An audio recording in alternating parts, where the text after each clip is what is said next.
Salut, une petite vidéo un petit peu différente aujourd'hui. Je vais faire un récap de mon année 2024 et je vais vous parler aussi d'un constat qui va un petit peu changer ma façon de travailler en 2025.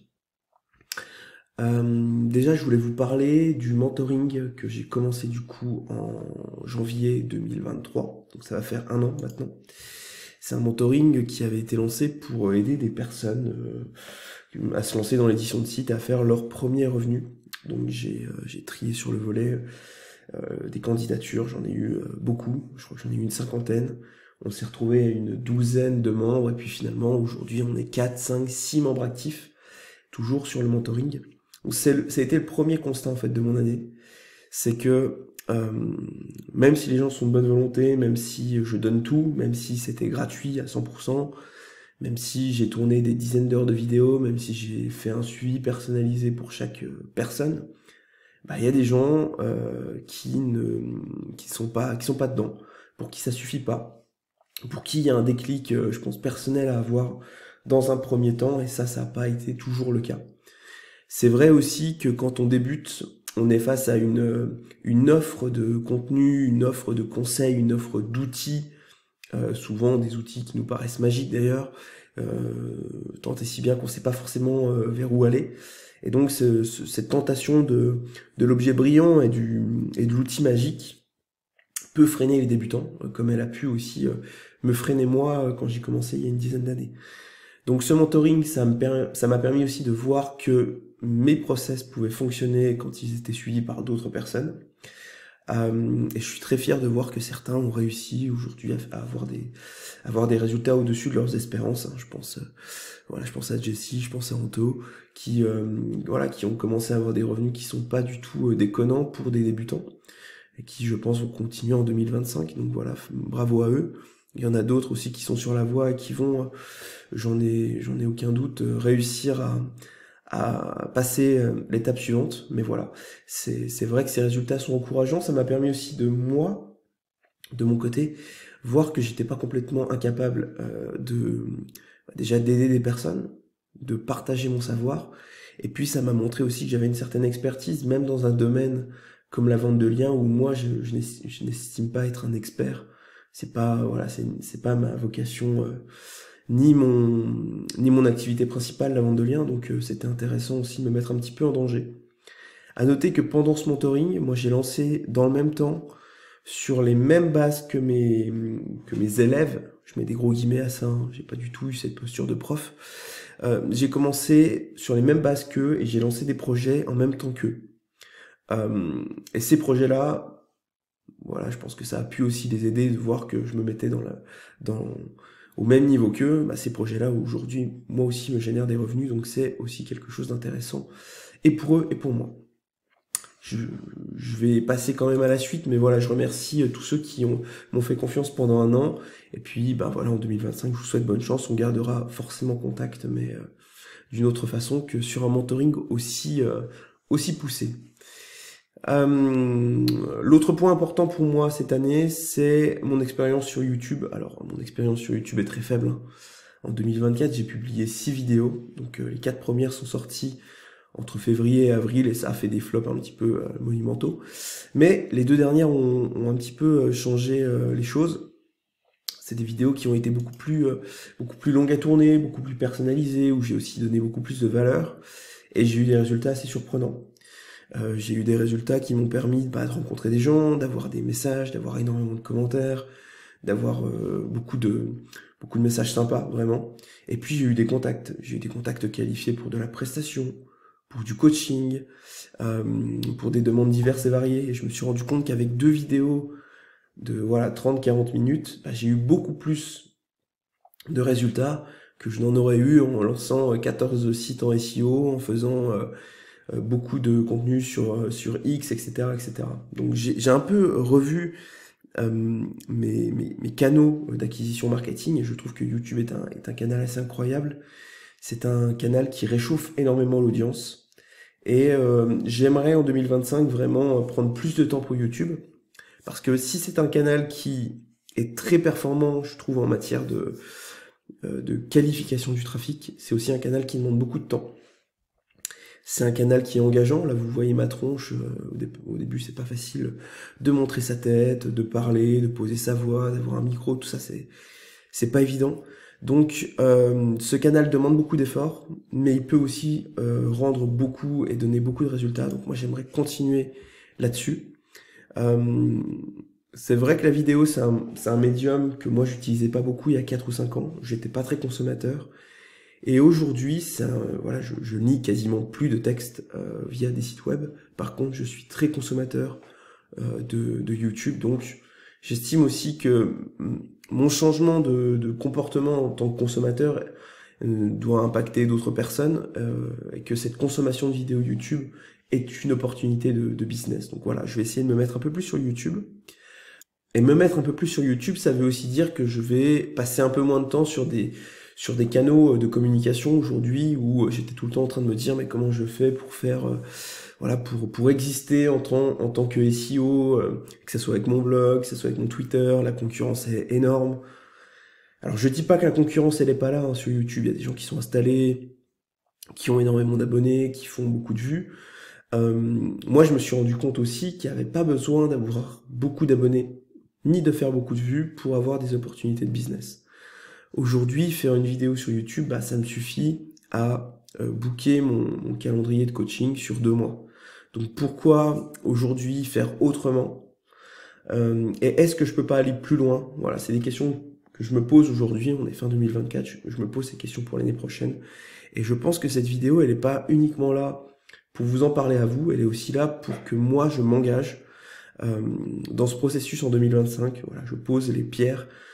Alors c'est pas une bonne résolution pour 2025, c'est plutôt un engagement pour 2025 de faire autrement, de peut-être faire un peu plus de vidéos, d'être un peu plus fréquent, d'être un peu plus régulier, de faire peut-être des choses un peu plus quali.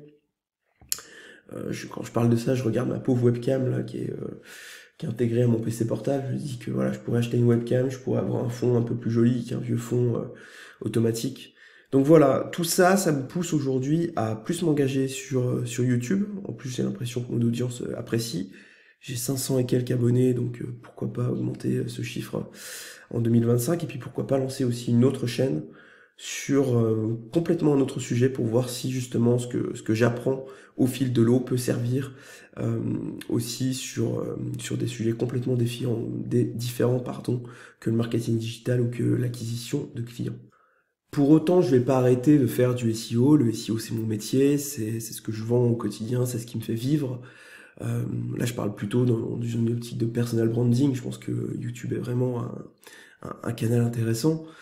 L'autre point aussi qui me fait me détacher un petit peu de ce que je peux voir sur X, sur LinkedIn, et même sur la SERP, c'est globalement l'évolution un petit peu de la communauté SEO, en tout cas celle que je suis aujourd'hui. Elle est de moins en moins SEO, elle est de plus en plus Google Discover friendly. C'est devenu une nouvelle Eldorado. Il y a 2-3 ans, tout le monde faisait de la vente de liens. Aujourd'hui, j'entends parler de Discover tous les jours, que ça soit un nouvel outil, un nouveau truc, un nouveau machin. Bon, je trouve ça très bien. Pour autant, le Discover, c'est pas du SEO. Hein. Dans Google Discover, il y a Google, mais c'est tout juste. L'autre point qui m'embête un petit peu, pour avoir moi aussi testé Discover, pour en avoir fait avec des résultats plus ou moins satisfaisants, je vais pas vous le cacher, mais les résultats quand ils étaient là, c'était quand même sur des contenus à très faible valeur ajoutée. Pour moi, Google Discover, c'est la TikTokisation de Google en fait, la TikTokisation du contenu textuel. C'est-à-dire que la qualité du contenu, l'expérience utilisateur, qui sont vraiment les deux choses qui m'ont fait entrer dans le SEO. C'est-à-dire qu'on faisait des pages, on créait des sites pour répondre à un besoin de qualité aux yeux de Google, mais aussi pour aider notre internaute, pour vraiment lui montrer qu'on était un expert, qu'on faisait bien les choses. Bah, ça, c'est pas du tout les valeurs de Discover. Discover, c'est vraiment l'incitation au clic sur un contenu, balancer un maximum de pubs, se foutre un petit peu de l'expérience utilisateur, faut bien le dire, et puis prendre un maximum avec Google AdSense, pour faire simple. C'est même trop éloigné du SEO et de ce que j'aime faire aujourd'hui pour que vraiment je m'y engage.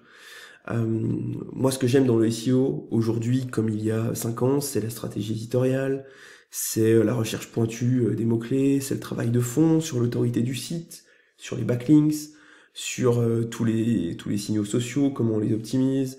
C'est aussi l'accompagnement d'un client sur une période plus longue. Voilà, on n'est pas du tout sur une logique journalière de création de contenu qui vont complètement partir en désuétude au bout de 24 heures. Et tout ça avec aussi le point clé de la rétention de l'utilisateur, la création de valeur. Bah ça, je la retrouve pas du tout sur Discover. Donc moi, la course effrénée au clic, la production quotidienne d'articles racoleurs qui vont ressembler à 1000 autres articles racoleurs déjà existants, les sites bourrés de pubs dans tous les sens, le cycle répétitif de créer des contenus par IA ou pas, traduits, machin, publication automatique via tel plugin. Moi, je vois pas ce que j'ai à apporter comme valeur là-dedans. Voilà, ce que m'apporte aujourd'hui la communauté SEO comme signaux autour de Discover, ça me pousse à aller complètement ailleurs pour pouvoir continuer à travailler sur la qualité, sur l'expérience utilisateur, sur la personnalisation du contenu. Et j'ai l'impression que ces choses-là, aujourd'hui, je peux les faire sur YouTube. Et c'est plus difficile pour moi de les faire en SEO. Parce que justement, comme je vous le disais, la consommation de contenu a changé.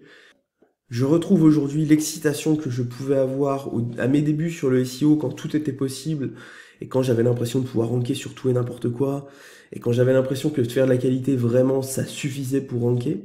J'ai l'impression de retrouver ça avec YouTube. Alors peut-être que je me trompe parce que je suis un noob total sur YouTube aujourd'hui, mais j'ai quand même l'impression qu'on noue une relation, qu'on tisse un lien beaucoup plus fort avec son audience YouTube aujourd'hui qu'avec une audience SEO. Et vu que j'ai pas envie d'aller justement sur cette nouvelle tendance Discover, voilà, je vais essayer de me professionnaliser un petit peu sur YouTube en 2025. Je vais abandonner mes présentations un peu PowerPoint, Google Slide basiques. Ça a marché sur mes dernières vidéos, mais j'aimerais bien aller sur quelque chose qui est un peu plus engageant, qui est un peu plus monté, qui est un peu plus professionnel. Alors je sais que je ferai jamais des milliers de vues, je sais que je suis pas du tout dans la case divertissement, mais voilà, j'aimerais augmenter aussi le temps de visionnage, le fameux watch time YouTube de mon audience, à travers des contenus un peu plus agréables à regarder, et plus simplement des contenus qu'on écoute quand on fait autre chose. Voilà. Ça va passer forcément par une régularité plus forte en termes de fréquence de publication. C'est d'ailleurs une question que je me pose. Combien de vidéos je vais devoir faire, je sais pas, toutes les semaines, tous les mois, tous les ans. Et puis je vais devoir innover, je vais devoir essayer plein de choses que je ne connais pas. Et ça, c'est hyper intéressant quand on est un professionnel qui a un peu...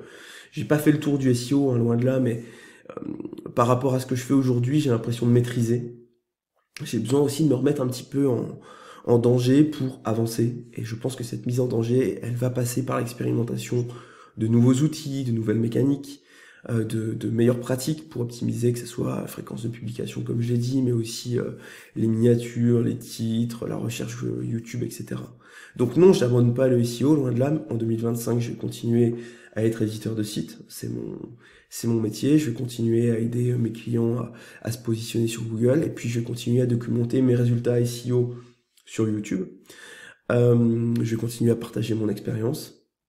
Mais il y a la petite différence, c'est que je vais davantage utiliser YouTube comme canal principal pour partager mes résultats et créer une connexion plus forte avec ma communauté. Donc non, YouTube, c'est pas une autre plateforme de contenu. Pour moi, c'est un outil aujourd'hui de réchauffement d'audience qui est beaucoup plus puissant que les autres. En tout cas, qui me convient beaucoup plus que les autres. Et la connexion qu'on peut créer avec des viewers, elle est unique, elle est précieuse et elle dure dans le temps. Parce que YouTube aussi a une logique evergreen. J'en parlerai, je pense, dans mes prochaines vidéos sur le sujet. Donc, je n'ai pas fait un choix entre YouTube ou le SEO.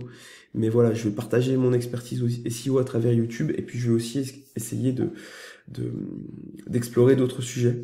Donc voilà, j'espère que ça va vous plaire. N'hésitez pas à me dire aussi, vous, quelle est votre expérience aujourd'hui avec YouTube, hein, que ce soit en tant que consommateur ou même en tant que créateur de contenu. Partagez vos retours, je pense que ça peut être intéressant. Donc voilà, j'attends vos commentaires.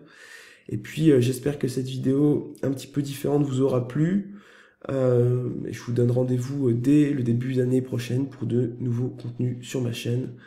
Et je remercie tous les viewers fidèles et ceux qui me contactent. Je réponds à tous les messages. Voilà. Je vous remercie et je vous dis à bientôt. Ciao, bonne fin d'année.